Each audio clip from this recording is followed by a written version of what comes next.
ನಮಸ್ಕಾರ, ಶಕ್ತಿ ನ್ಯೂಸ್ಗೆ ಸ್ವಾಗತ. ಮುಖ್ಯಾಂಶಗಳು. ಬೆಂಗಳೂರಿನ ದಾಸರಹಳ್ಳಿ ಕ್ಷೇತ್ರದ ಪಾಟೀದಾರ್ ಸಮಾಜದಲ್ಲಿ ದಿವ್ಯಜ್ಯೋತಿ ಸಂಸ್ಥಾನದ ವತಿಯಿಂದ ನಡೆಯುತ್ತಿರುವ ಅರ್ಥಪೂರ್ಣ ಶ್ರೀಮದ್ ಭಾಗವತ್ ಕಥಾ ಜ್ಞಾನಯಜ್ಞ ಕಾರ್ಯಕ್ರಮವು 4ನೇ ದಿನಕ್ಕೆ ಕಾಲಿಟ್ಟಿದ್ದು, ದಿವ್ಯ ಸಾನ್ನಿಧ್ಯದ ಅತಿಥಿಗಳಾಗಿ ತಂಗನಹಳ್ಳಿ, ಕೊರಟಗೆರೆ, ತುಮಕೂರಿನ ಶ್ರೀ ಕಾಶಿ ಅನ್ನಪೂರ್ಣೇಶ್ವರಿ ಮಹಾ ಸಂಸ್ಥಾನ ಮಠದ ಪೀಠಾಧ್ಯಕ್ಷರು ಪೂಜ್ಯ ಶ್ರೀ ಬಸವ ಮಹಾಲಿಂಗ ಸ್ವಾಮೀಜಿಗಳು ಹಾಗೂ ಶ್ರೀ ವನಕಲ್ಲು ಮಲ್ಲೇಶ್ವರ ಮಹಾಸ್ವಾಮೀಜಿಗಳ ಮಠದ ಪೀಠಾಧ್ಯಕ್ಷರು ಶ್ರೀ ಡಾಕ್ಟರ್ ಬಸವ ರಮಾನಂದ ಮಹಾಸ್ವಾಮೀಜಿಗಳು ಆಗಮಿಸಿ ಭಕ್ತಾದಿಗಳಿಗೆ ದಿವ್ಯ ಸಾನ್ನಿಧ್ಯದ ಭಾಗ್ಯ ನೀಡಿ ಆಶೀರ್ವಚನ ನೀಡಿದರು.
ಇವನಾರವನೆಂದೆನಿಸದಿರಯ್ಯ, ಇವನಮ್ಮವನೆಂದೆನಿಸಯ್ಯ ಎಂಬ ರೀತಿಯಲ್ಲಿ ದಿವ್ಯ ಜ್ಯೋತಿಯ ಆಶ್ರಮದಲ್ಲಿ ಇವತ್ತು ಎಲ್ಲರನ್ನ ಒಳಗೊಂಡಂತಹ ಭಕ್ತಿಯ ಪರಕಷ್ಟತೆಯಲ್ಲಿರುವಂತಹ ಎಲ್ಲ ಭಕ್ತರು ಒಟ್ಟಿಗೆ ಸೇರಿ ಭಕ್ತಿಯನ್ನು ಪ್ರದರ್ಶನ ಮಾಡುವಂಥದ್ದು. ಹಿಂದೂ ಧರ್ಮದ ಕುಂಭಮೇಳದ ರೂಪದಲ್ಲಿ ಇವತ್ತು ಎಲ್ಲ ತಾಯಂದಿರರು ಇವತ್ತು ಕುಂಭವನ್ನು ಹೊತ್ತುಕೊಂಡು ಸ್ವಾಗತ ಮಾಡುವುದರ ಮೂಲಕವಾಗಿ ಮಹೇಶ್ವರಿ ಸಾಧ್ವಿಯವರು, ವೈಷ್ಣವಿ ಸಾಧ್ವಿ ಸ್ವಾಮೀಜಿ ಮಾತಾಜಿಯವರು ಇವತ್ತು ಎಲ್ಲರನ್ನ ಕುರಿತು ದಿವ್ಯ ಪ್ರವಚನವನ್ನು ನೀಡಿರುವಂಥದ್ದು. ಎಲ್ಲ ಹೃದಯದ ಮಗ್ಗರಳಿ ಅವರ ತತ್ವಗಳು, ಅವರ ಭಕ್ತಿ, ಯೋಗ, ಧ್ಯಾನ ಪಸರಿಸಿರುವಂಥದ್ದು ಭಾಳ ಖುಷಿ, ಸಂತೋಷ, ಆನಂದವನ್ನು ಕೊಟ್ಟಿರುವಂಥದ್ದು. ದೈವ ಅಂದರೆ ಆನಂದವನ್ನು ಕೊಡುವಂಥದ್ದು. ಇದನ್ನು ನೋಡಿದಂಥ ಸಂದರ್ಭದಲ್ಲಿ ಗುರೂಜಿಯವರ ಒಂದು ಆಶಾಭಾವನೆಯನ್ನು ಎಲ್ಲರ ಹೃದಯದಲ್ಲಿ ಅಚ್ಚೊತ್ತಿದಂತೆ ಇಟ್ಟುಕೊಂಡಿರುವಂಥ ಭಾವ, ಅದು ಭಾಳ ಪರಿಶುದ್ಧವಾದಂಥ ಭಾವವಾಗಿರುವಂಥದ್ದು. ಇಲ್ಲಿ ಯೋಗ, ಧ್ಯಾನ, ಸಂಸ್ಕೃತಿಯ ಕಲೆ ಮತ್ತು ಎಲ್ಲರನ್ನ ಒಳಗೊಳ್ಳುವಂತಹ ಭಕ್ತರಲ್ಲಿ ದೈವತ್ವದ ಭಾವನೆಯನ್ನು ಮೂಡಿಸುವಂತಹ ಈ ದಿವ್ಯ ಜ್ಯೋತಿ ಆಶ್ರಮ ಒಂದು ಭಾಳ ಖುಷಿ, ಸಂತೋಷವನ್ನು ಕೊಟ್ಟಿರುವಂಥದ್ದು. ನಾವು ಇದುವರೆಗೂ ವರ್ಕ್ ಈಸ್ ವರ್ಕ್ಶಿಪ್, ಕಾಯಕವೇ ಕೈಲಾಸ ಅನ್ನುವಂಥ ಸಿದ್ಧಾಂತದೊಳಗಿದ್ದಾಗ, ಆದರೆ ಧ್ಯಾನ ಈಸ್ ಗ್ರೇಟ್ ಅನ್ನುವಂಥದ್ದನ್ನು ಇವತ್ತು ದಿವ್ಯಾಶ್ರಮ ತೋರಿಸಿಕೊಟ್ಟಿರುವಂಥದ್ದು.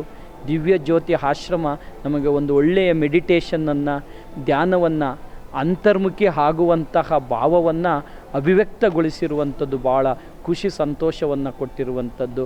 ಅಂತರಂಗದೊಳಗಡೆ ಯಾನವನ್ನು ಮಾಡಬೇಕು ಅನ್ನುವಂಥದ್ದನ್ನು ದಿವ್ಯ ಜ್ಯೋತಿ ಆಶ್ರಮ ನಿಜವಾಗಲೂ ಭಾಳ ಖುಷಿ, ಸಂತೋಷದ ಮೂಲಕ, ಬಹಿರಂಗದಕ್ಕಿಂತ ಅಂತರಂಗ ಭಾಳ ಶ್ರೇಷ್ಠ, ಅಂತರಂಗದೊಳಗಡೆ ನಾವೆಲ್ಲರೂ ಸಹ ಯಾನ ಮಾಡಬೇಕು ಅನ್ನುವಂಥದ್ದು, ಈ ಅಂತರಂಗದ ಯಾನವೇ ನಿಜವಾದ ಯಾನ ಅನ್ನುವಂಥದ್ದನ್ನು ದಿವ್ಯ ಜ್ಯೋತಿ ಆಶ್ರಮದ ಸಾಧ್ವಿಗಳು, ಪೂಜ್ಯರು ಮತ್ತು ಮಾತಾಜಿಯವರು ಎಲ್ಲರೂ ಸಹ ಗುರು ಕೃಪೆಗೆ ಪಾತ್ರರಾಗಿ ತನ್ನನ್ನು ತಾನು ಅರ್ಪಿಸಿಕೊಂಡಂಥ ಭಾವವನ್ನು ನೋಡಿದಾಗ ನಿಜವಾದ ಸಾರ್ಥಕತೆ, ಸ್ವಂತಕ್ಕೆ ಸ್ವಲ್ಪ ಸಮಾಜಕ್ಕೆ ಸರ್ವಸ್ವ ಅನ್ನುವ ರೀತಿಯಲ್ಲಿ ತೊಡಗಿಸಿಕೊಂಡಿದ್ದಂತಹ ಆಶ್ರಮದ ಎಲ್ಲರಿಗೂ ಶರಣಾರ್ಥಿಗಳು. गुरुदेव सर्वश्री आशुतोष महाराज जी जो दिव्य ज्योति जागृति संस्थान के संस्थापक एवं संचालक हैं, उनकी शिष्या हूँ और आपके इस बेंगलोर में कर्नाटक में श्रीमद् भागवत साप्ताहिक ज्ञान यज्ञ की सेवा के लिए, कथा कहने के लिए यहाँ पर उपस्थित हुई हूँ। और यहाँ पर बेंगलुरु में इस कर्नाटक क्षेत्र में आके बहुत दिव्य अनुभूति हुई, बहुत ही अच्छा लगा। और आप सभी को भी बहुत बहुत बधाई, क्योंकि इस पावन क्षेत्र में जो संतों की, महापुरुषों की, भक्तों की भूमि है और इस धरती पर श्रीमद् भागवत महापुराण का यहाँ पर एक साप्ताहिक ज्ञान यज्ञ रखा गया है।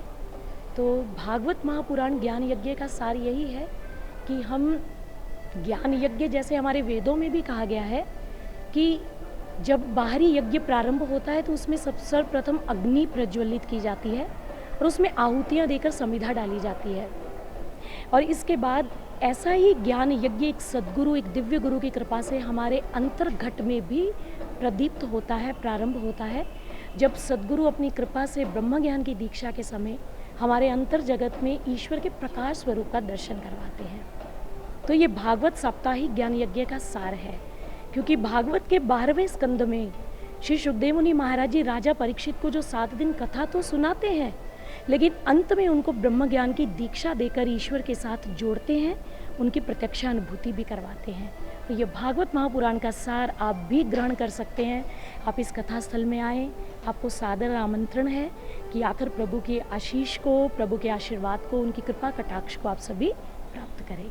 जय श्री कृष्ण।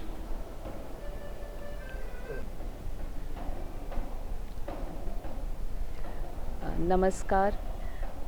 परम पूजनीय गुरुदेव सर्वश्री आशुतोष महाराज जी's grace, it's his grace, it's his best blessings that we are able to organize this 7 days Srimad Bhagavad Katha Saptah Gyan Yagya in Dasarhalli, and the localites are very happy because after the program, today was the 4th day. When we meet them, they are really very happy, and they want to know more about the essence of this Bhagavad Saptaha, how we can connect to Lord Krishna, how we can see him within. And this is the purpose of this program, to be able to relate to Lord Krishna through an internal realization.